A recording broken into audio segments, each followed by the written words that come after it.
And we're back. So still Wednesday the 9th of November, and let's crack on with dram number 2. And I've just realised I haven't taken the tape off, so I'm going to hold it far away from me so you're not getting all the noise of it while I'm talking. That's if I can find the end of it. So still with the D's, and this one is Dufftown. I'm going to go with Dufftown rather than Dufftown. And Dufftown is here in Scotland. It is actually a town and also sort of a region of Scotland, and it's kind of considered sort of an internal region of Speyside, of where a number of distilleries are, the names of which completely escape me right now because I'm trying to open this damn thing. This particular sample of Dufftown was very kindly donated by a guy called Craig Moody, who works for a company called Boom Whisky, who are based in Manchester. And I can't open this damn thing, it's really going to annoy me. Yes, they're based in Manchester, and they're basically a whiskey tasting and entertainment company. So you can hire them out for corporate events, to do sort of whiskey tastings and, you know, promotions and all sorts of things like that. So Craig, thank you very much for this. So the distillery itself was, it's actually a converted mill. In 1896 was converted to a distillery by a guy called Peter Mackenzie, who also owned the Blair Athol distillery, along with the owners of the mill itself. And I'm going to try very, very hard not to stab myself, because that would not look good on camera, and I would pass out as well because I don't do blood. So there we go. Right, I think we're getting somewhere. We're cooking with gas now. Yes, so it went into Blair Athol, not into Blair Athol, but he owned Blair Athol, and also founded this particular distillery. And in 1933, it was then bought by Arthur Bell and Sons, who you might have figured out were responsible for the Bell's brand. So ultimately, Bell's is now with Diageo, and it was another one of these where it was like, it was Arthur Bell's, DCL, UDV has become Diageo. It's been essentially with Diageo, or their offshoots through time, since 1933. And it's actually, the distillery itself is one of the largest producers for Diageo's entire estate. At one point it was the biggest output. I think it's now about the third. But it's, considering how much they make, it has a relatively low profile as a single malt, simply because so much of it goes into Bell's, and they sell so much of Bell's worldwide. So there's not really much need for them to sell it as a single malt, because it makes them so much profit with Bell's. So, you know, why would you? However, they have had a Flora and Fauna range, which was a 15-year-old that was available, but in 2006 it was then relaunched and replaced the Flora and Fauna range with what was called the Singleton. So if you watch my video on Auchroisk, or if you're looking through the list and don't know how it's spelt, or it looks like it's Auchroisk, but it's Auchroisk, or Auchroisk, however it is. Apparently, and if Red Mordecai is watching, I think you did in one of your comments say, is it actually true that they changed it to Singleton because people couldn't pronounce Auchroisk? Apparently that is the official line, according to Malt Madness. That is what they said. That's why they changed it to Singleton. They then went back to Auchroisk, and the Singleton became a brand.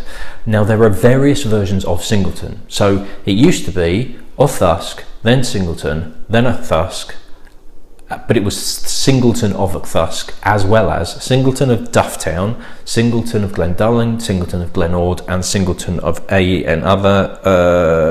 That was it. Glen Ord, Glendullan, Auchroisk, and this. Sorry, four of them. And originally they were duty-free only, and only available in certain parts of the world. So I think Dufftown is over here, and Glen Ord is in Asia, and Glendullan is America, and it's not now just travel retail, but I think it's still the various world regions is the only place you can get these. So this particular one that I got from Craig, the standard Singleton of Glendullan is a 12-year-old, but this is actually a release. There were two that they released in 2014 that were no age statement versions. This one is called Tailfire, and this is what it looks like. And if you want to buy a bottle of it, you're looking at Whisky Exchange is selling this for 38 quid. They did another one that was called Sunray. Now, Sunray was a non-age statement version of Dufftown that was matured in American oak casks, so essentially bourbon casks. Whereas Tailfire, which is this, which I shall start pouring out, whoop, good job the lid was on, is a combination, is maturation in European oak and American oak, so essentially bourbon and sherry casks, essentially. So it's not, okay, it's not the standard Dufftown, but it's as near as damn it as I'm going to get to it. I think you're probably looking at about 35 to 40 quid for the standard 12-year-old anyway, so this might be a slightly better version maybe, I don't know. But it's a Dufftown, so it goes on the list. I quite like the bottle for the Singletons, but at the same time I sort of don't. I don't know what it is, I think it's the bottle colour. But it doesn't help that they're confusing matters, because all the packaging looks pretty much the same in terms of the Glen Ord, the Auchroisk, the Glendullan, the Dufftown. They all look very similar. So if you are kind of travelling the world, you might not realise that actually that one on the shelf is a different one to the one that you've got, and it's a different distillery. So 40% and very orangey, I notice. Now I'd be willing to bet that colouring's been added to this. Being Diageo, they're quite well known for it. It's a no-age statement, mainstream brand for want of a better word, and if it's something like travel retail, they tend to be a bit less caring about what they do with it, because it's almost as though travel retail, they're people in airports, it's business people that are putting it on expenses anyway, or this sort of thing. Generally, the impression I get with travel retail is it's kind of like they're going to buy it anyway, so just do what you want with it. There are some out there that really kind of like, no, what we're going to do is we're going to make it exclusive and we're going to encourage people to buy it when they're there, because you're not going to be able to get it anywhere else. It does seem to be a case of you can get some really, really good stuff, or you can just get some stuff that, oh, well, yes, it's exclusive travel retail, but they'll buy any old shite, so wang it out there. So wouldn't surprise me if there's colouring added to it. It is non-age statement, so there could be any old ages in this, and then colouring added to kind of, you know, almost even it out and make it look older than it is. It's quite orangey though, it really is. It's real kind of, reminds me of like very much dessert wines, but a real orangey colour to it.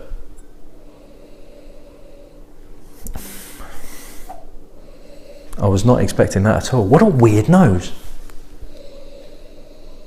What the hell is that? There's like a weird sharpness to it, but it... What the hell is that? I think caramel colouring's been added to it, because I can kind of pick it up on the nose. There's a weird slight artificiality to it.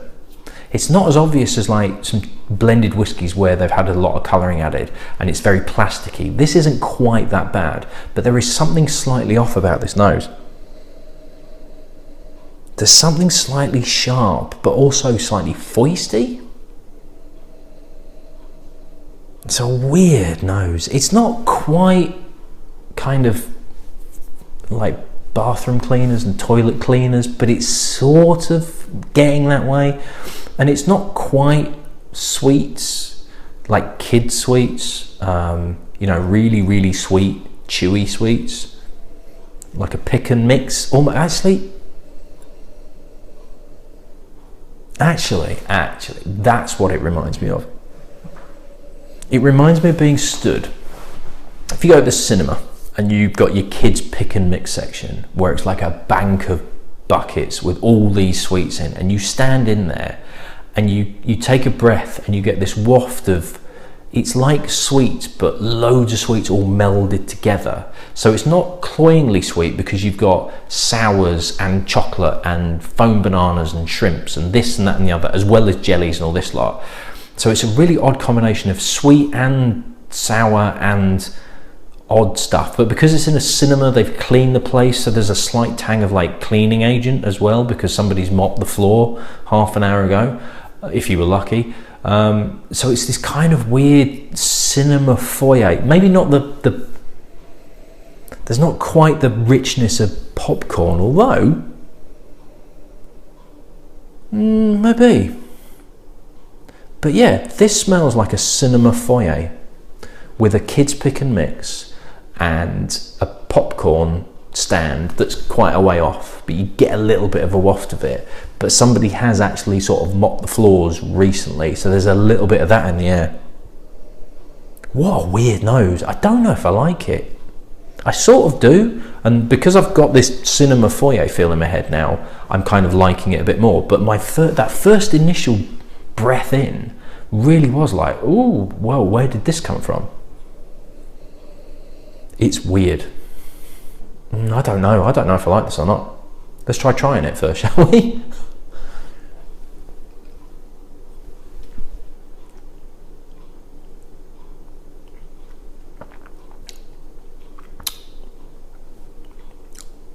It's weird on the palate as well.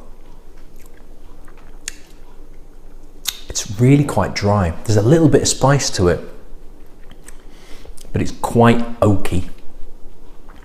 And now it's turning, as I've swallowed, it's starting to suck all the water or the moisture out of my mouth, and it's really quite woody.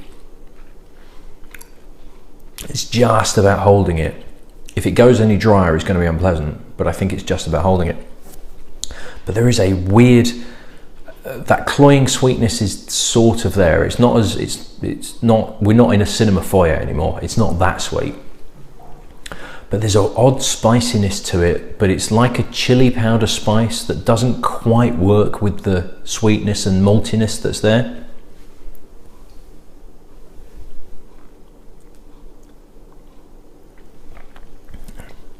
Everything's a bit disparate. Everything doesn't quite flow into each other.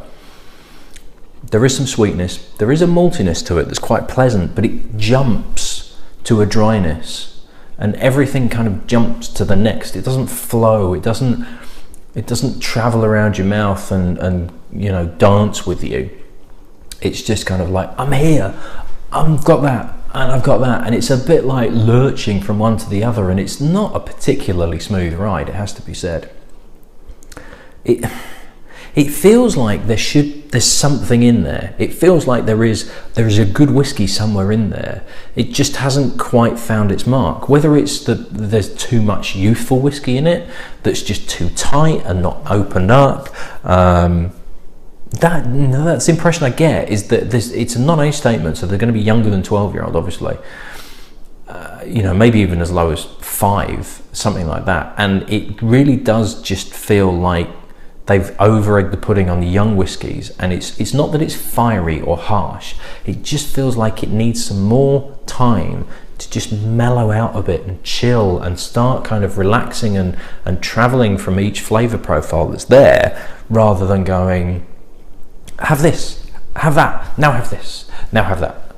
And it's just a bit of a mess. It's a bit of a mess of a whiskey.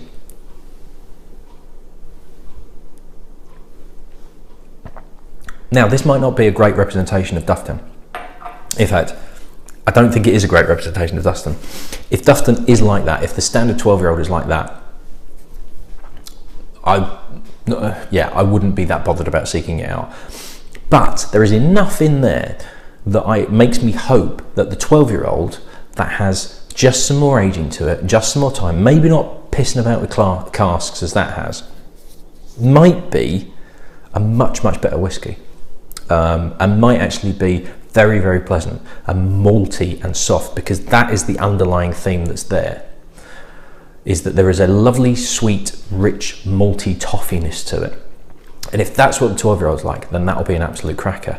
That just feels like it's been mucked about with a little bit too much, and there's too much young whiskey in it, and they've pissed about with the casks, and they've gone, oh, we'll do a limited edition release, and we've got to make it no age statement because we need to put some younger stuff in it. And it just, it's annoying, because there is something in there. I feel like there's something good in there, and it's just missing it, just missing the mark. So, if anybody out there has had the 12, the Singleton of Dufftown 12, do let me know what you think of it, because I wouldn't mind trying the 12 to give it half a chance. But if it's as, unbalanced as that is, then I'm not gonna make an effort to find it, which is a shame. Right, that's me done for the night. I shall see you at the next one. Cheers.